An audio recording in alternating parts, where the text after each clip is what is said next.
तुमच्या आयुष्यामध्ये असं घडतंय का ते पहा जे मी सांगत आहे. तुम्हाला प्रचंड विस्मरण व्हायला लागलेलं आहे. रात्री लवकर झोप येत नाही, सकाळी लवकर जाग येत नाही, अन्न पचन व्यवस्थित होत नाही आहे तुम्हाला, किंवा तुम्हाला आता कोणीही जवळपास नको असतं, घरात अचानक कोणी आलेलं तुम्हाला आता आवडत नाही आहे, किंवा तुमचं बाहेरही सगळ्यांशी गप्पा मारणं कमी झालेलं आहे, घरामध्येही तुम्ही तिरसटसारखे वागताय. असा इतका सुंदर विषय आज मी घेऊन आलेली आहे आणि हा व्हिडिओ मात्र शेवटपर्यंत पाहायचा आहे, कारण शेवटी खूप सुंदर आणि मस्त असा उपाय देणार आहे जो या सगळ्यावर तुम्हाला फरक मस्त तुमच्या आयुष्यामध्ये घडवून आणेल. तर मंडळी, मिस्टिकल एरामध्ये माझ्या सर्व लाडक्यावर अगदी मनापासून स्वागत आहे. तुम्ही छान असाल, मस्त असाल अशी श्री स्वामी समर्थांच्या चरणी कायम प्रार्थना असेल. हे पहा, आत्ताचं जे आपलं आयुष्य आहे ना, हे कोविडपासून प्रचंड बदललेलं आहे. ते बदललं आहे म्हणजे कसं, तर सर्वात प्रथम आपण असं गुंतून गेलो आहे ना काही कामांमध्ये की आपल्याला आजूबाजूचं भान राहत नाही. आता मी तुम्हाला एक परवाचा माझा एक अनुभव सांगते. मी एका शॉपमध्ये गेली होती आणि तिथे बाहेर ना बरेच 3-4 टाळकी अशी बाईकवर बसलेली होती आणि कोणाची तरी वाट पाहत होती. तर आपण एखाद्याची जेव्हा वाट पाहतो, जर कोविडच्या आधीचा काळ असेल तर आपण थोडंसं काय म्हणू की नाही बाबा, लोक ना वाट पाहतात ना कुणाची तरी, तर बाजूला उभा आहे त्याच्याशी गप्पा मारतील, बरोबर ना, किंवा जो कोण ज्या दिशेने येणार आहे त्या दिशेला पाहतील, रस्त्यावर येणाऱ्या जाणाऱ्या लोकांना पाहतील आणि मस्त ते एन्जॉय करतील. पण नेमकं इथे उलटं होतं. हे सगळे मोबाईलमध्ये रममान झाले होते, सगळे. आता मला सांगा, तुमच्या आयुष्यामध्ये मोबाईल इतका महत्त्वाचा झाला आहे का, की मोबाईलमुळे बघा, मोबाईलचे जितके प्लस पॉईंट आहेत तितकेच मायनस पॉईंट आहेत. त्याचे जे मायनस पॉईंट आहेत ते आपल्या शरीरावर कळत न कळत घाला घालत आहेत, आपल्याला कळतही नाही आहे. लहान मुलांना आपण जेवताना किंवा तो जेवावा म्हणून त्याच्या हातात मोबाईल देतो, तू हे कार्टून बघ, चल चल मग मी तुला भरवते, असं करून आहे ना, खरं सांगायचं तर आईबापच मुलांचे दुश्मन बनत चाललेले आहेत. त्यांना कळत नाही आहे की त्यांची मुलं आज कुठल्या परिस्थितीला फेस करणार आहेत, त्यांच्या शरीराची कशी हानी होणार आहे, त्यांचं शरीर, त्यांचा मेंदू कसा झिजणार आहे हे कळत नाही. हे सायंटिफिकली प्रूव्हन आहे, हे मी सांगते म्हणून नाही, हे सायंटिफिकली प्रूव्हन आहे. म्हणजे खूप सारे क्लायंट्स आहेत ना, त्यांचं आजकाल एकच माझ्याकडे सांगणं असतं की ताई, खूप विस्मरण व्हायला लागलेलं आहे, रात्री लवकर झोप येत नाही आहे, आणि सगळ्यात महत्त्वाचं म्हणजे एकटं एकटं राहावंसं वाटतंय आणि डोकं प्रचंड जड व्हायला लागलं आहे आजकाल. मला सांगा, याचं कारण काय असू शकतं? कारण काय असू शकतं तर फक्त मोबाईल. आपण घरातनं बाहेर पडताना जर आपला मोबाईल आपल्या हातात नसेल, पहिला आपण काय चेक करतो, आपल्या घरात गॅस चालू आहे का, गॅस चुकून तर नाही ना राहिला, पहिली बायका हे चेक करायच्या. आताच्या स्त्रिया काय चेक करतात, बापरे पर्समध्ये मोबाईल घेतला की नाही, आणि घेतला तर घेतला त्याचं चार्जर घेतलं की नाही, हँड्सफ्री घेतला की नाही, आपण आता हे सगळं चेक करायला लागलो आहे. हे पहा, मोबाईल हा अतिशय चांगला आहे असं मी म्हणणार नाही, पण मोबाईलचा वापर तितकाच झाला पाहिजे जितकी त्याची गरज आहे. काळाची गरज आपली होती कोविडमध्ये, तेव्हा आपण मोबाईल भरपूर वापरला, पण ती सवय लावून घेणं वेडेपणा आहे. मोबाईल तुम्हाला एकटं करतोय, मोबाईल तुमच्या मेंदूला इतकं खेळवतोय की आपण एक काम करण्यासाठी, सपोज आपण आपला मोबाईल उचलला, सपोज आपण हा मोबाईल उचलला, आपल्याला एक काम आहे, आपल्याला मोबाईलमध्ये एकच काम आहे, जस्ट आपण आपला मोबाईल ओपन केला आणि नंतर काहीतरी आलं ते बघत बघत आपण एक एक गोष्टी स्क्रोल करत गेलो, पाहतोय, आणि ज्या मेन कामासाठी आपण मोबाईल घेतला ना, ते काम बाजूला राहिलं. म्हणजे तिथे तुमची किती मिनटं गेली, साधारण आरामात 15 मिनटं, 20 मिनटं, जास्तीत जास्त अर्धा तास, आणि काहींचा तर तासनतास जातात ह्याच्यामध्ये. कारण पुढे काही काम नसेल तर माणूस म्हणतो ठीक आहे, तसं पण आता काहीच काम नाही आहे, करूया टाईमपास, म्हणून मोबाईल घेऊन बसतो. आपल्याकडे टाईमपास करण्यासाठी खूप सुंदर गोष्टी आहेत. मोबाईलचा तुम्ही टाईमपास नाही करत आहे, तो तुमचा टाईमपास करतोय, आणि तो कसा करतो याचं जर थोडंसं निरीक्षण जर तुम्ही केलं ना, तर तुमच्या लक्षात येईल की मोबाईल आपली कुठे आणि कशी हानी करतोय ते. एक तर तो तुमचे डोळे कमकुवत करतोय, दुसरी तुमची विचारांची चालनाच थांबली आहे, फक्त तुम्ही श्रवण करताय. कारण जेव्हा मोबाईल तुम्ही पाहता ना, तेव्हा तुम्ही फक्त ऐकत असता आणि डोळ्यांनी पाहत असता, तुम्ही काहीच बोलत नसतात तेव्हा. म्हणजे तुमची शाब्दिक देवाणघेवाण पण कमी झालेली आहे. का तर लोकांनी घरी आलेलंही आजकाल आपल्याला आवडत नाही, लोकांशी फोनवर बोलायलाही आवडत नाही. आपण मेसेज करतो, कशी आहे, कुठे आहे, काय करताय, खाल्लत का, जेवलत का, म्हणजे या सगळ्या गोष्टींसाठी आपण मेसेजचा सहारा घेतोय. आपण फोन करून कुणाशी आपल्याला बोलावंसं पण वाटत नाही, कारण ती इतकी अनमोल वेळ असते की आपण त्यावर मोबाईलवर बिझी होणार असतो, आणि त्यामुळे आपल्याला कोणाशीही बोलायला नकोसं वाटत असतं. बरं, तुम्ही एखाद्याला, आपल्या बहिणीला, आपल्या आईला, आपल्या वडिलांना, आपल्या भावांना जर तुम्ही मेसेज करून विचारताय की तुम्ही कसे आहात, याचा अर्थ तुम्ही तुमच्याकडून तुमचं नातं कमकुवत करताय. मला माझ्या बहिणीची आठवण आली ना, की मी तिला मेसेज कमीन डायरेक्ट फोन उचलून करते आणि मस्त अर्धा तास गप्पा मारते. माझ्या मैत्रिणींशी पण मी अर्धा तास छान गप्पा मारते. कारण मला असं वाटतं, की विचारांची देवाणघेवाण, शाब्दिक देवाणघेवाण होणं गरजेचं आहे. जेव्हा आपण घरामध्ये बसतो, तेव्हा प्रत्येकाच्या हातात मोबाईल असतो. मुलं आपली जेवतायत, आई आपली वाढते, ती बिचारी एकटी वाढत असते, सगळे आपले खात असतात, एका हातात मोबाईल असतो किंवा टीव्ही तर चालू असतोच. शाब्दिक देवाणघेवाण होत नाही आपली, विचारांची देवाणघेवाण होत नाहीये. त्यामुळे बुद्धीचं बळच कसं वाढणार, शब्दांचं बळ कसं वाढणार? आपले शब्द फक्त शिवीपुरते शिल्लक राहिलेत आजच्या जगामध्ये. मग काय अर्थ आहे आपल्या आयुष्याला? आपल्याला भगवंताने ना हे आयुष्य दिलंय. कितीतरी योनी पार केल्यानंतर तुम्ही या आयुष्यामध्ये आलेले आहात. आणि जेव्हा हे आयुष्य तुम्हाला मिळालेलं आहे, तर त्या मोबाईलला कामापुरतं वापरा, गरजेपुरतं वापरा. मोबाईलचा खेळ तुम्हाला वाटतोय तो खेळ आहे, पण तो तुमचा खेळ करतोय.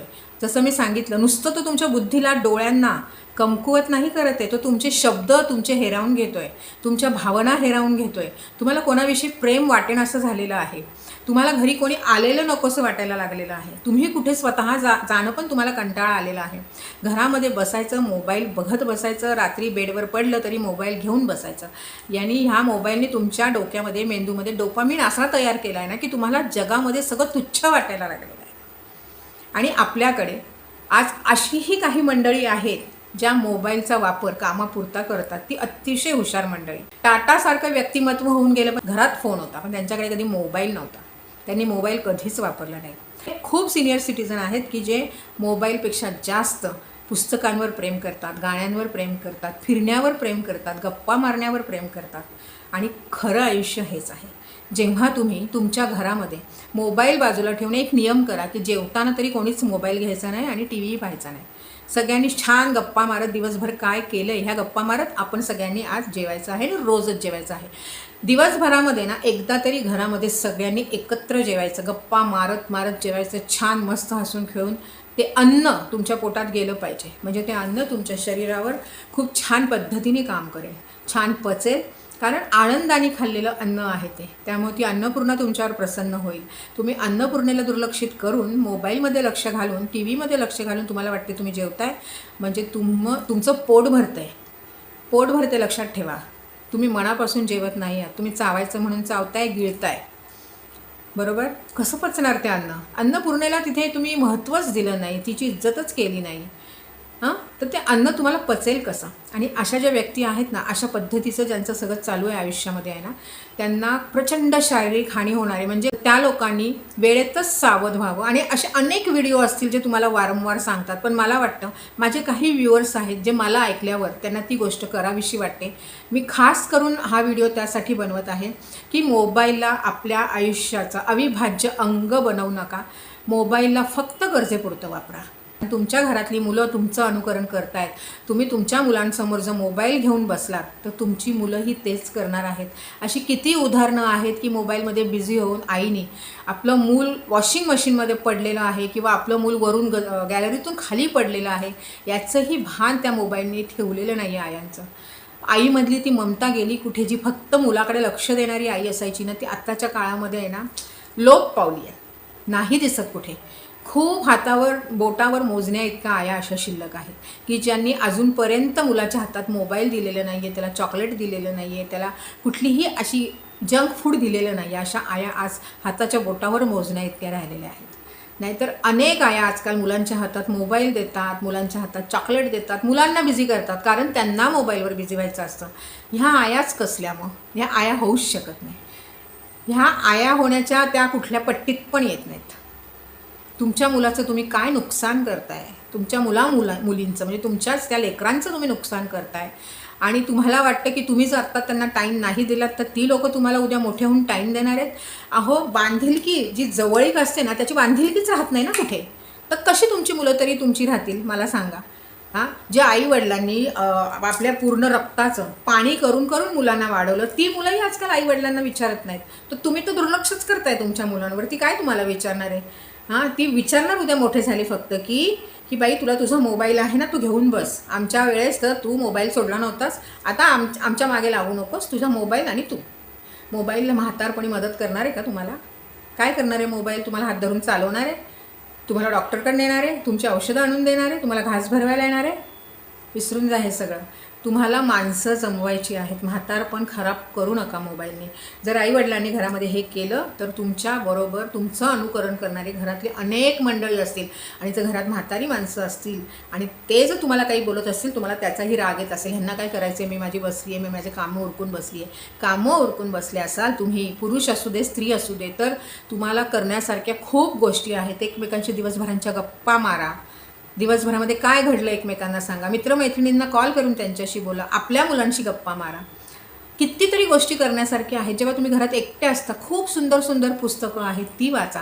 म्हणजे त्या पुस्तकांवर तुमची कोणाशी तरी चर्चा होऊन तुमचं शाब्दिक देवाणघेवाण, वैचारिक देवाणघेवाण होईल. त्याने कुठेतरी आपल्या मेंदूला चालना मिळाली पाहिजे. मेंदूला मारायचं नाही आपल्याला सतत सतत मोबाईल घेऊन. आणि आपण तेच करतच येत नाही की आपण कधीच त्याचं खेळणं बनून बसलेलो आहोत. आणि ज्या लोकांना खरंच मनापासून वाटते की मोबाईलचा छंद सोडायचा आहे, त्यांना मी खूप सुंदर रेमेडीज देते. त्यांनी ती करायची आहे. रोज सकाळी उठताना सर्वात प्रथम एक लक्षात घ्या. एक तर प्रयत्न करा की तुम्ही ब्रह्ममुहूर्तावर उठताय. आणि ब्रह्ममुहूर्तावर उठून बसायचं नाही आहे. ब्रह्ममुहूर्तावर पडल्या जागी तुम्हाला फक्त जागं व्हायचं आहे. कारण त्यावेळेस तुमच्यामधली शिवशक्ती एनर्जी जागी होते. आणि शिवशक्ती एनर्जी जेव्हा जागी होते तेव्हा तुम्ही मॅनिफेस्ट करायचं आहे. मॅनिफेस्ट करायचं आहे की माझा आजचा दिवस इतका सुरेख जाणार आहे, इतका मस्त बिझी जाणार आहे. आणि दिवस जेव्हा माझा संपणार आहे, मी फार आनंदात असणार आहे. आपल्याला हे रोज सकाळी म्हणायचं आहे. आणि आपल्या गुरूंचं नामस्मरण करायचं आहे. आपण ज्यांना मानतो त्यांचं नामस्मरण करायचं आहे. आणि मग शांतपणे उठून आपल्या गादीवर बसायचं. आणि जी नाडी, जो स्वर आपला चालू आहे, उजवी नाकपुडी चालू आहे की डावी नाकपुडी चालू आहे, हे पाहायचं. पाहताना आपल्या लक्षात येतं आपलं उजवी नाकपुडी श्वास घेते की आपली डावी नाकपुडी श्वास घेते. जी नाकपुडी तुमची श्वास घेते ना, तो पाय पहिले जमिनीवर टेकवा. तो जमिनीवर टेकवून आणि मग नंतर जो उजवी नाकपुडी तुमचा श्वास घेणारी असेल सकाळी, तर तुमचा उजवाच पाय पहिले जमिनीवर पडला पाहिजे. मग तो पाय उचलून तुम्ही तुमचा डावा पाय जमिनीवर ठेवू शकता. अशा पद्धतीने तुम्हाला दिवसाची सुरुवात करायची आहे. दिवसभरामध्ये जेव्हा जेव्हा तुम्हाला वेळ मिळतो तेव्हा तेव्हा आपली जी लोकं आहेत, प्रिय म्हणजे प्रिय लोकं जी आहेत, त्यांच्याशी थोडंसं फोनवर गप्पा मारा. तुम्हाला इतकं मानसिक समाधान मिळेल ना, की इतकं बरं वाटेल ना तुम्हाला, की आपण काहीतरी अलौकिक केल्याचं समाधान तुम्हाला मिळेल. तुम्ही करून पहा ही गोष्ट. त्यांच्याशी गप्पा मारा. आणि हे सगळं झाल्यानंतर दुसऱ्या दिवशी तुमच्याकडे सेम आपलं रुटीन ठेवायचं आहे. आणि दुसऱ्या दिवशी एक दिवस पुस्तकं वाचणं चालू करा. मस्त गाणी ऐका, मस्त सलॉनमध्ये जा, तिथे स्वतःला पॅम्पर करून घ्या. तिथल्या मुलींशी गप्पा मारा, त्यांच्याकडनं काहीतरी वेगळं शिका. मला बघा, शिकायचं वय कुठलंच नसतं. प्रत्येक गोष्ट ही शिकण्यासाठीच असते. आणि आपण मरेपर्यंत शिकत राहावं. त्यामुळे शिकायचं सोडायचं नाही. शिकणं फार महत्त्वाचं आहे. नवीन नवीन गोष्टी कळत राहतात, आपण अपडेट होत राहतो त्याने.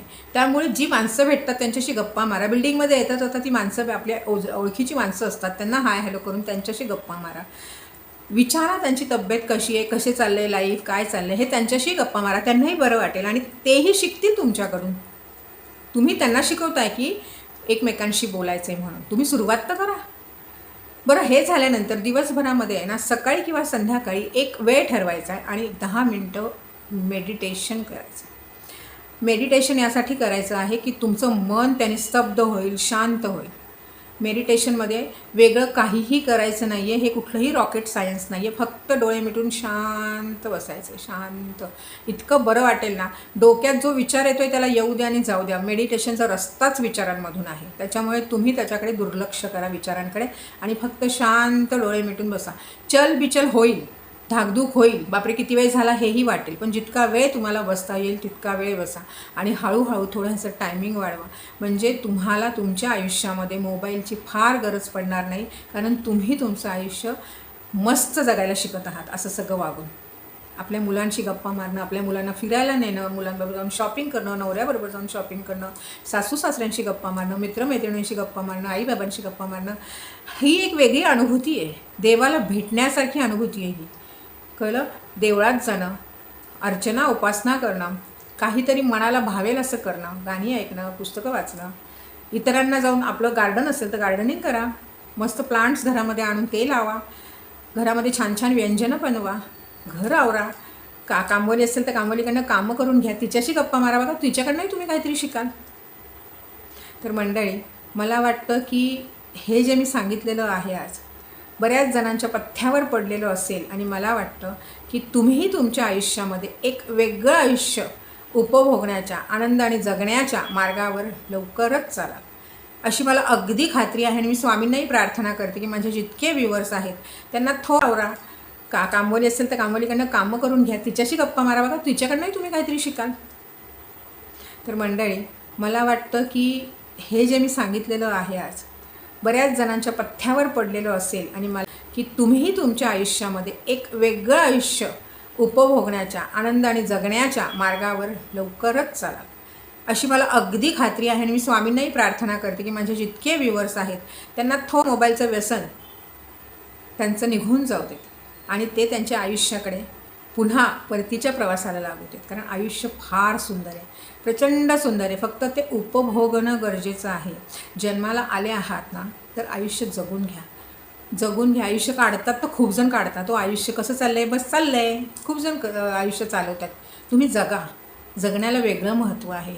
देवाने जे घडवलं आहे तुम्हाला ना, हे वेगळ्या कारणासाठी घडवलेलं आहे. आणि तुम्ही कशामध्ये अडकताय, कशात रमताय. कामापुरता मोबाईल वापरला, ठेवून दिला, काही गरज नाही आपल्याला त्याची. मला वाटतं मंडळी तुम्हाला व्यवस्थित सगळं कळलेलं आहे. हा व्हिडिओ जास्तीत जास्त लोकांपर्यंत तुम्ही पोचवून त्यांच्यापर्यंत माझा हा मेसेज नेणार आहात. आणि तुम्हालाही व्हिडिओ आवडला असेल तर व्हिडिओला लवकर लाईक करायचं आहे. अजूनही ज्यांनी चॅनलला सबस्क्राईब नाही केलं त्यांनी चॅनलला सबस्क्राईब करून माझं बेल आयकॉनचं बटन दाबायचं आहे. म्हणजे असेच रहस्यमयी सुंदर विषयांचे व्हिडिओ तुम्हाला पाहता येतील. बेल आयकॉनचं बटन दाबायचं आहे, विसरायचं नाही आहे. म्हणजे व्हिडिओ पोस्ट होताच तुमच्यापर्यंत मिळून जाईल. आणि तुम्हाला मिस्टिकल एराशी जोडलं जायचं असेल तर डिस्क्रिप्शन नक्की चेक करत राहा. तिथे अनेक लिंक दिलेले आहेत. ज्यांना काही प्रोडक्ट्स घ्यायचे आहेत त्याच्याही लिंक दिलेल्या आहेत. तर मंडळी नक्की डिस्क्रिप्शन पाहत चला. तर मंडळी पुन्हा आपण लवकर भेटू. तोपर्यंत छान राहा, मस्त राहा आणि माझे व्हिडिओ पाहत राहा.